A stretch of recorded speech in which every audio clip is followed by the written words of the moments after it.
नमस्कार मित्रांनो, स्वागत आहे तुमचं सोनाज ब्लॉगमध्ये। सो आज मी एक रेसिपी बनवणार आहे जिचं नाव आहे शेवची भाजी। तर चला आपण सुरुवात करूया।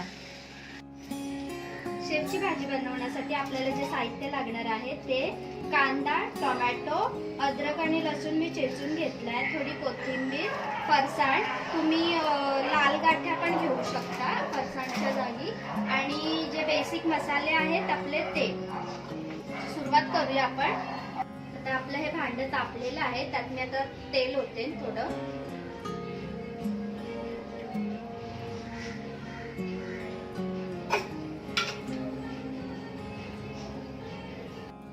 सो सर्वात पहिला आपण थोडं जिरं टाकूया।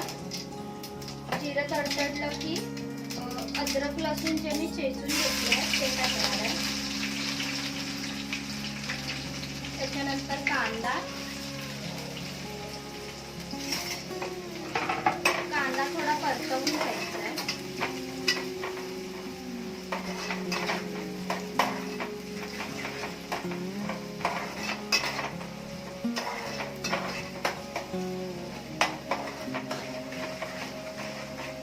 कांदा आपला थोडा ब्राऊन असं झालाय, आता त्यात मी टोमॅटो टाकते। एक टोमॅटो कापून घेतलेला बारीक चिरून, तो पण थोडासा सॉफ्ट होण्यासाठी ठेवायचा। 5 मिनिटं त्याला पण परतवून घ्यायचं। टोमॅटो पण आता आपला शिजलाय, तर त्यात आपण आता बेसिक मसाले टाकून घेऊ। जसे की लाल तिखट मी थोडं घातलंय, हळद आणि धना जिरा पावडर, त्याला पण परतवून घ्यायचंय। मसाले टाकून झालेत, त्यात आपण थोडा लिंबाचा रस टाकूया, तो पण परत परतवून घ्यायचा।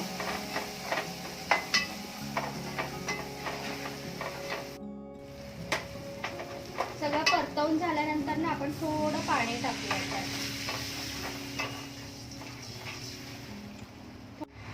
त्यात आपण आता थोडं मीठ टाकूया, आणि याला एक उकळी आल्यानंतर आपण जे फरसाण आणलंय, जी शेव आहे ती आपण टाकणार आहोत। आता तुम्ही बघू शकता याला उकळी आली आहे, याच्यात आपण फरसाण टाकणार। तुमच्या घरी जेवढी माणसं असतील तेवढे तुम्ही फरसाण वापरू शकता।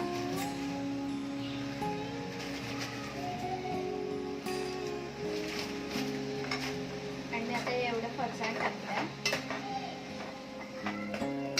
आणि आता याला जास्त शिजवायचं नाहीये आपल्याला, फक्त यातलं जे पाणी आहे ना ते थोडं सोक करून घ्यायचं या शेव मध्ये।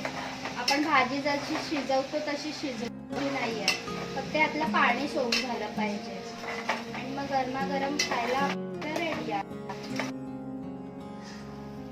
अशा प्रकारे आपली शेवची भाजी ही पूर्णपणे रेडी आहे खायला। रेसिपी आवडली असेल तर चॅनलला लाईक, शेअर आणि सबस्क्राईब। भेटूया पुढच्या व्हिडिओमध्ये। Bye bye.